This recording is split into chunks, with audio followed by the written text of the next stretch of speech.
Hello. Today I thought I'd talk a little bit about how intense EMDR can be. Um, I I don't think I don't know if I've really covered the actual process, and I kind of feel bad.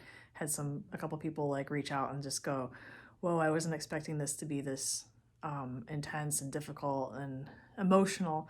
So I just really wanted to kind of cover that a little bit more if I hadn't. I hope I'm not making this seem like this is easy stuff because it's by far not. Um, so when I first began EMDR, I really had, I was having nightmares, I was dissociating a ton.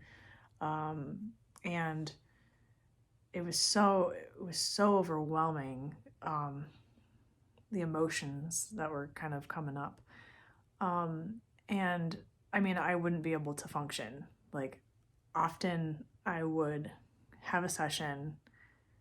I wouldn't necessarily be emotional in the session, but I would leave and then have a complete meltdown in the car, which is kind of weird because really, I never really connected to any feelings surrounded by my abuse. So all of a sudden I was like having this swelling of emotion. And so I would just cry for hours sometimes. And then I would just be on the couch the rest of the day or a couple days sometimes, it just depended. So I kind of got into a routine, Marilyn and I. She would drive me. This was before the pandemic. She would drive me to go to a session, and then I would come out pretty much a mess, and then we would go get pad thai because that's my comfort food. And then I would watch like Disney movies the rest of the day. So it's really important that you have some sort of support system. First of all, it's so important that you have a really good therapist, and I encourage you to like look around. I knew right when I met mine that this was going to be a good fit. I think it's really important that whoever you work with, you feel especially safe with and respected and heard, so that they know that if it is too intense and you feel like you really can't handle it, that you are in control of that, whether you continue or not. I think that's so important because if you feel pushed into it, then it's not going to work for you.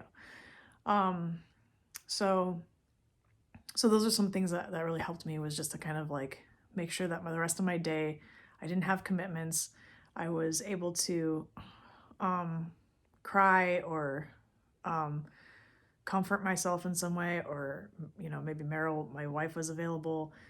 Um, yeah, so I think just establishing some sort of routine and support system is detrimental to this type of therapy. And but you know, I know that, and even still, like I know I've been doing this for a while now. I still have moments of like, whoa, that was a lot, and I'm emotional. But after you do it for a while, you kind of know what to expect, and then it's not so intense. It's not so overwhelming. And once you work through a couple issues, they kind of bleed into the healing of them, kind of works its way into other memories, if that makes any sense. So yeah, I just really wanted to cover that. I hope that bit of information is helpful to you, and especially if you are considering EMDR, or if you are currently doing EMDR and you're just like, wow, I didn't expect this, or this is too much. Um, you know, just some things to think about. So please feel free to reach out if you have any questions or concerns, or if you just want to kind of share your experiences. I always love to hear from you. Thank you so much, and thanks for listening. Please like, share, and subscribe.